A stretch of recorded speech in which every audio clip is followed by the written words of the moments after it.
Fight your fears and survive. Okay, so I played a little bit ahead to figure out what all I need and don't need. We don't need this. We don't need this. I'm going to actually hold on to the ammo because there are spots where I can pick some up. And now we just need to get the crank.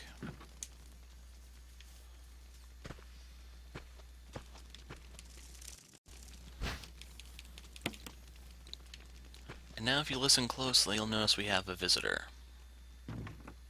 Right here. Who could that be? Maybe it's the pizza guy. Let's go see. Nope, definitely not the pizza guy. Could be the IRS.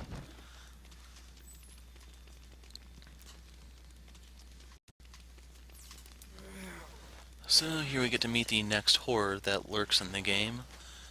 And if you notice, I call the place we're in Lisa's cabin. The reason for that is, meet Lisa Trevor.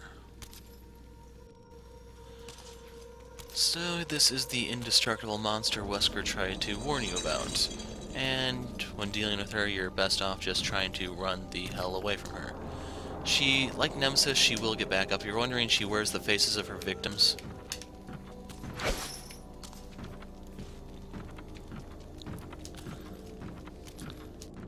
So that's why she looks the way she does. But she's indestructible like Nemesis. Even if you take her down, she will get back up. Unlike Nemesis and even Mr. X from Resident Evil 2, you don't actually get anything for downing her, as far as I know. You can't pick up Magnum ammo or shotgun ammo or anything exciting like that. So whenever you see her, just leave. It's the best advice I can give you. Meanwhile, we need to head here. You'll notice there's now a zombie. We can run right past him, so he's not really a big deal for us. All in all, he's definitely not worth taking out, and I think later on, if you come back to this area, well, when you come back to this area, he will be a Crimson Head if you kill him. So, more incentive to kind of leave him alone.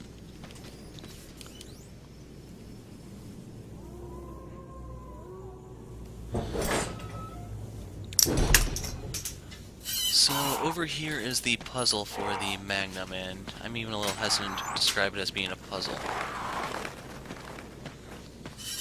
So we need to pop the wind crest in here. That's going to give us 3 other crests, which I believe were the equivalent of the death masks in the original Resident Evil on the PlayStation.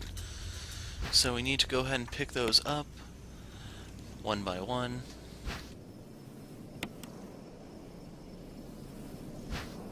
And here's the third and final one. So we need to bring these over here, examine them one by one to reveal their indentations on the back. So this one is the vertical equal sign. Here we have the plus sign.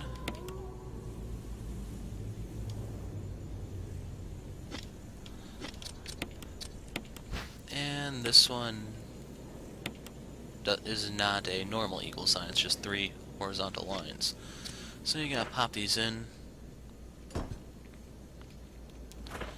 And I don't really want to be attacked by the crow, so looks like I am going to have to take some damage from it. I can get a healing item to treat the damage. I'm going to have to do it anyway since I'm in caution. It's just not ideal. So here's our Magnum. And yes, we dodged the crow. But the crow is not giving up there.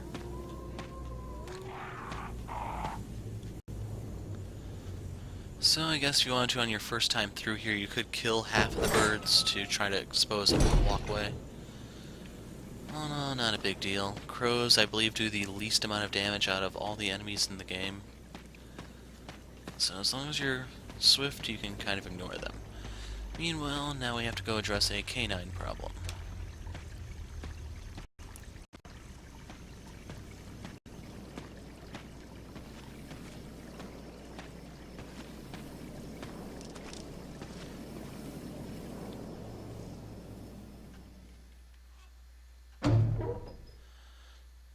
Here's that little save room. There's going to be items in here left by Captain Wesker when we come back through, so we will want inventory space.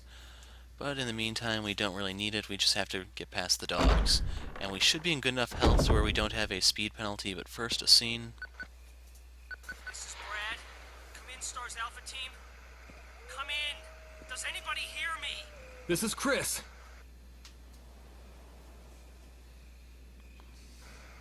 This is Brad. It's Start still Alpha team. off, but not as Bravo bad. team. It doesn't matter. Respond. I repeat, this is Brad, this is Chris. Brad? Damn.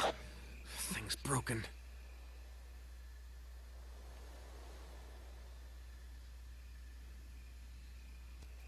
And there are the dogs. So there's a blue and a green herb there to help us on the way back. You'll see what I mean once we get over here a little bit more. But the dogs definitely appear less aggressive. Normally I think whenever you enter an area they're automatically aggroed and then they come after you. In this version it seems like they will hesitate a second, which really does make a huge world of difference in games like Resident Evil where your fate is decided in a split second at times. So we have to use the crank we got from Lisa's cabin to drain the pool. And they mentioned that you hear a waterfall in the distance. So the whole significance of the waterfall is we have to get rid of it for a later puzzle. That means refill the pool. And you'll see when we get there, but that's not going to be for a few more videos. For this video, I'm hoping to get to the dormitory and maybe get through half of it. Maybe all of it if we're a little lucky. But anyway, now we're going to encounter T-virus infected snakes. Just like Yawn, they can poison you. Unlike Yawn, they are not the size of... Well, I don't actually remember how long he was. Maybe car length? We have more crows. Right there's the waterfall that we need to get rid of later. And we're out. But we'll be back to this area all too soon. Going to grab the red herb because these are never a bad thing to have. Combine it with a green herb for a full heal. And here come the snakes. Try not to get bit, otherwise you may need a blue herb to treat the poison. So this is the area of the game where the blue herbs start making appearances, because now in this, I think it's just this one area where you have to deal with poison. So if you can get back to the mansion without being poisoned, you probably don't need any blue herbs at all. So we are now in the dorms. Over here are the blue herbs to treat your poison. I'm going to go ahead and grab a pair of them to toss in the box just in case.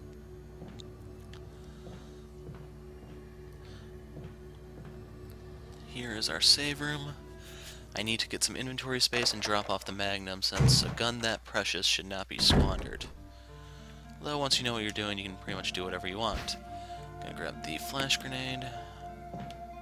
You'll notice there's more kerosene here, but we might be able to get through this area without firing a single handgun bullet.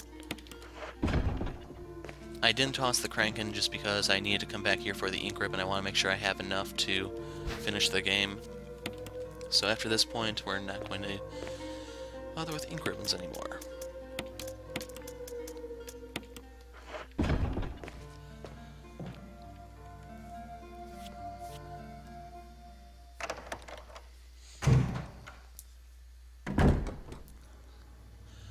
So this next part is going to be a little uncomfortable for those of you with arachnophobia. Behold the spiders. So, like Yawn when infected with the T-virus, spiders become friggin' huge. I'm going to go ahead and pick up this green herb because I need to heal. And I believe there are 3 spiders in this room. Down here we will find some shotgun shells, a blue-green herb mix in a first aid box, and a key item, which is the red book. I'm going to go ahead and open this just so I know what's inside of it when I put it in the box. And this is also the room where you find the combination to the V-jolt room. So you need to come over here to the lamps throughout the room. You have to light them with your lighter. That reveals the eye, so that's your clue for one of the combinations. So the eye is the green. You have to look at a billiard board, I believe, to get the number, which is 6.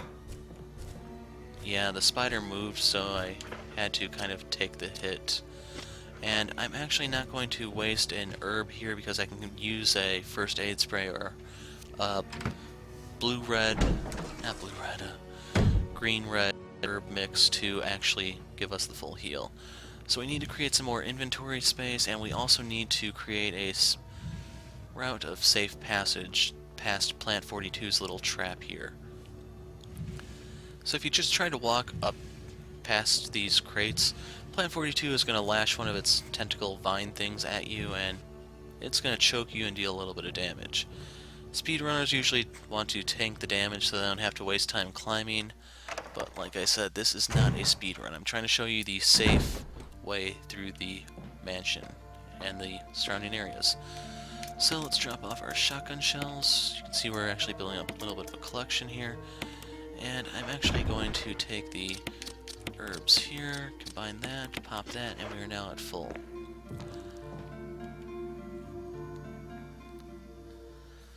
So now we have to play the next key game, finding the key to one door, which gives us the key to the next, and so on. So the door that I walk past is locked, that's room 001. We need to go to the second part of the dorm to get the key to unlock that door, which will give us a key back to another, or that'll give us the key to the Aqua Ring. Aqua Ring is where we meet Neptune.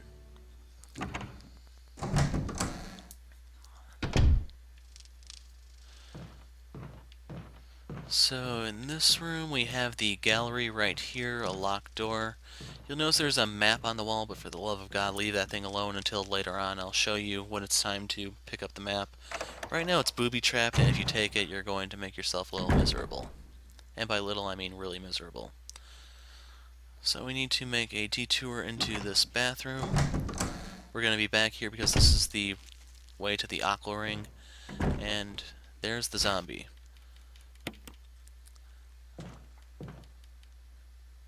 So the room is no longer completely safe. And we're going to have to get past that zombie on the next trip. I may have to shank him, we'll see. Now we have to go back across Plant 42's little trap. Still, leave the map alone.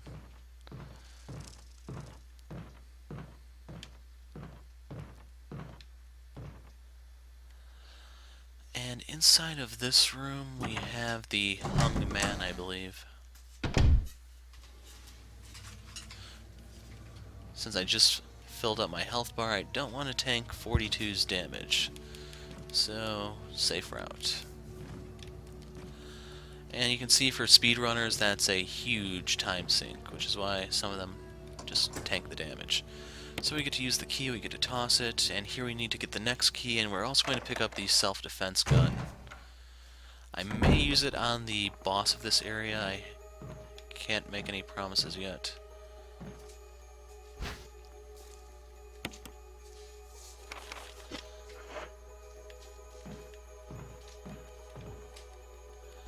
I'm also going to take the handgun ammo because I may need that in the lab, we'll see. In the meantime, I'm going to open this. There is a zombie. It's not going to wake up until you drain the bathtub. So you can see him laying on the ground there. Once we drain this, the key will be exposed. We can grab the key and then just leave. I don't believe there's any reason for us to ever return to this room, which is why we're going to kind of leave him alone.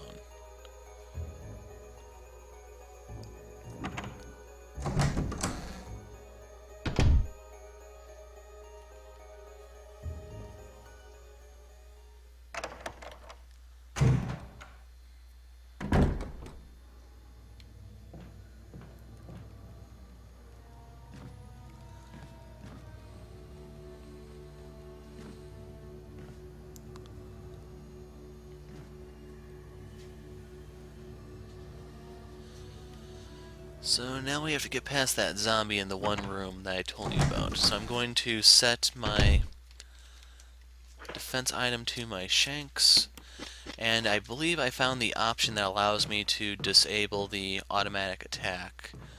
So I won't have that problem in the future, but now we need to get into the aqua ring. I also have the option of using the self-defense gun to just blow this guy away, and I'm kind of considering it. Yeah, you know what? I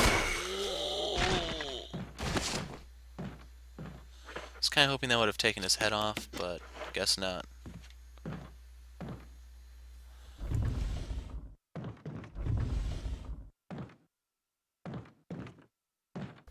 So we need to expose the aqua ring here. Sadly, the guy could be a crimson head when we come out, but if I don't do the V-jolt thing, then we don't have to worry about it. And I don't even know if Chris can do the V-jolt, so yeah. So here we have to do the classic Resident Evil box pushing puzzle. Right there is the exit to the area. The whole place is a giant circle, hence aqua ring. That's the door we'll come out of, and we have to go back up. But in the meantime, we have to get past this part that's filled with water. I don't really know why Chris can't just go across it, swim through it, or whatever.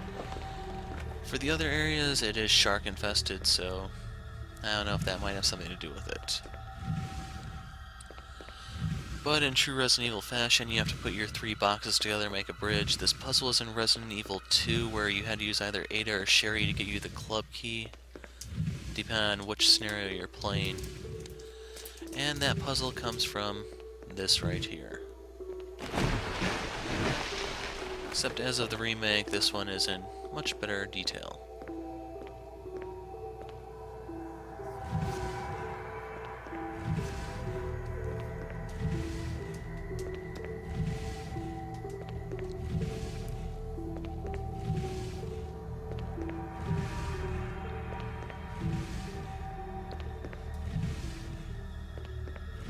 So once it's up against the wall, you get to move over and then push it this way.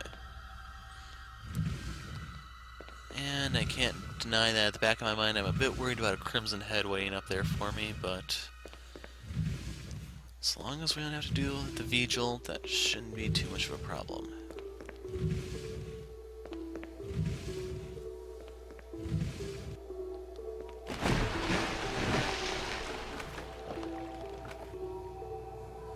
So we now have our bridge assembled, and how am I for inventory? I don't have enough inventory space, so I'm going to leave the green herb there.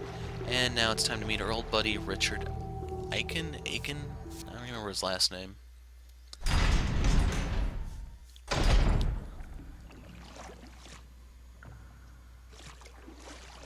Richard! Still the lip syncing's off. I did tweak the settings a bit. Chris! His are fine. Chris, stop! No! Behold Neptune. So, Richard is no longer with us. But in the meantime, we have a pool of 3 sharks. They're going to be coming for us. If Neptune grabs you, it's an instant kill. He's going to pop up at certain intervals. The other sharks will ram into you, try to deal damage. Sometimes I can get through this without taking any damage, sometimes I'm not so fortunate. This time it looks like I'm going to take a little bit of damage.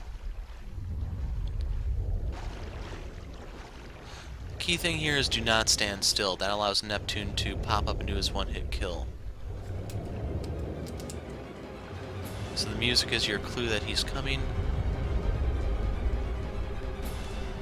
We got to use the control key. I'm going to toss that, and we're in.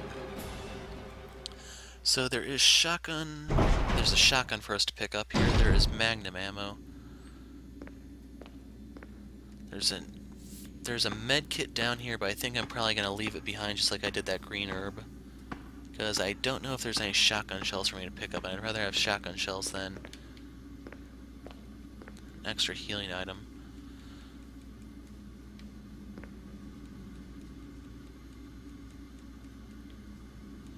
So let's drain the water. Neptune does not approve, and that is not actually Neptune. Emergency. Unknown source of So pressure if the detected. water pressure reaches 100%, the place will collapse and you die. Safety.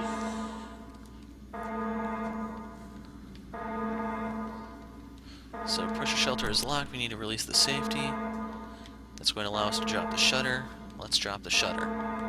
And we're golden, right? Here comes the shutter. Nothing can go wrong. Not a single thing. It jammed! Oil pressure lost. Operation terminated. Restore oil pressure. So we need to come over here and read what switch we're looking for. We're looking for valve 3. It's randomly generated, so you have to, there's no tip to tell you always push this one. So we push 3, that's going to flip things. You can see the pressure is up to 30%. The shark did another number on the window, and we need to release the safety. We need to bring down the shutter.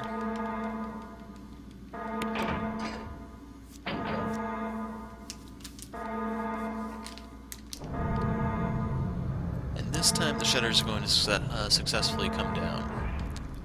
Once these are down, we can drain the water, and then the sharks are at our mercy, except for Neptune. Because Neptune just won't go down without a fight.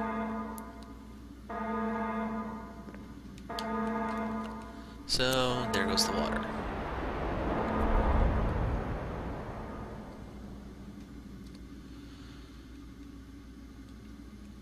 Didn't mean to push that twice. We have 3 inventory spaces. All in all, I'd say the self-defense gun probably isn't actually worth picking up. I just grabbed it for no reason, really. And here are the sharks. On our terms, of course.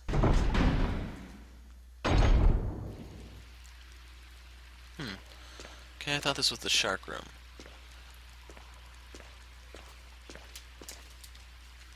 And I knew it, there were shotgun shells down here. Definitely glad I left the healing item alone.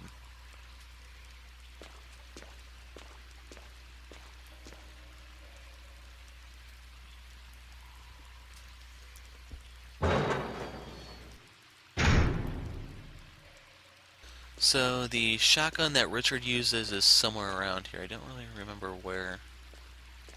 If you're wondering, the sharks are not dead. If you walk by their mouth, you can still take damage. You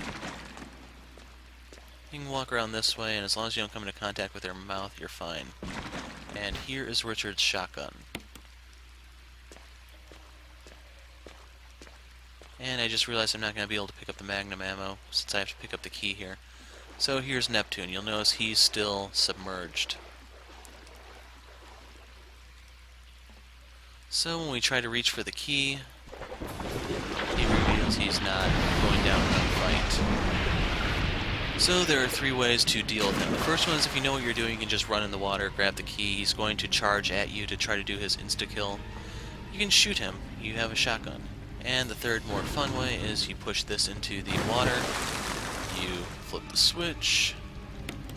And there goes the shark.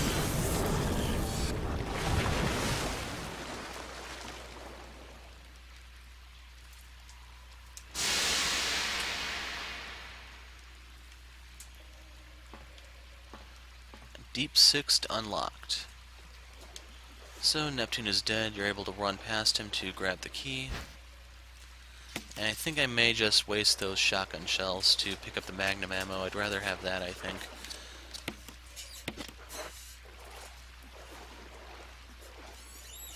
So let's go find that one shark and put it out of its misery.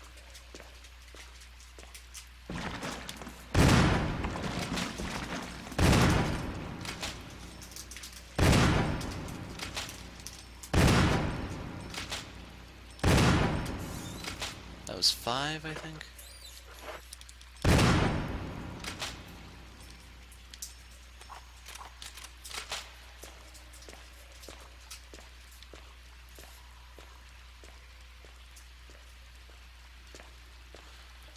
So, if nothing else, Neptune just got a 21 gun salute.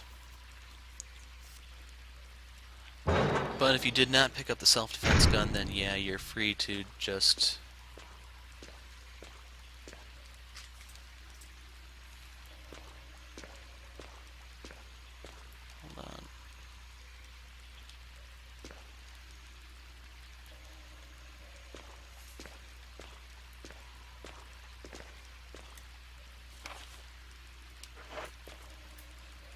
So we need to go this way.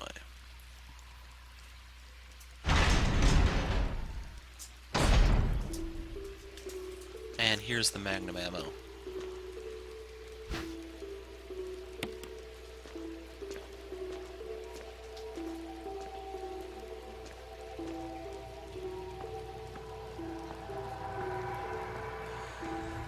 And I don't really remember the numbers for Richard's gun versus the shotgun we already have, but Richard's is definitely an improvement, and that's why you want to save him earlier on in the game. And we are done in the Aqua Ring. So we just need to head back up, see if there's a Crimson Head waiting for us, and if there is, we can make him a little lightheaded.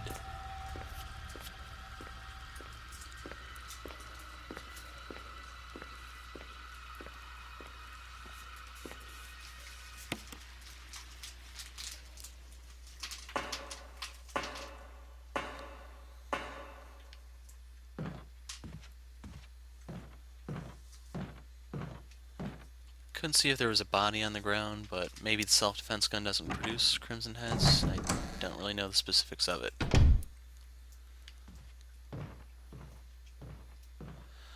And as for now, we are sitting at the 25 to 26 minute mark.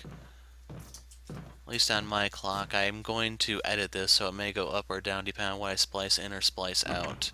I'm going to the save room to drop a save, and where we next pick up, we will hopefully be engaging Plant 42. Plus, we also can free up some inventory space. Definitely don't want to be walking around with the Magnum rounds, especially without a Magnum, since they won't be helping much.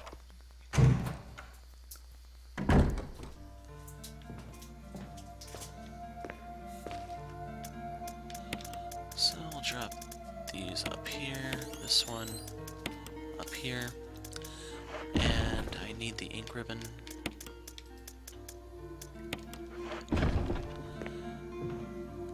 And this is where we're going to be calling it quits for now.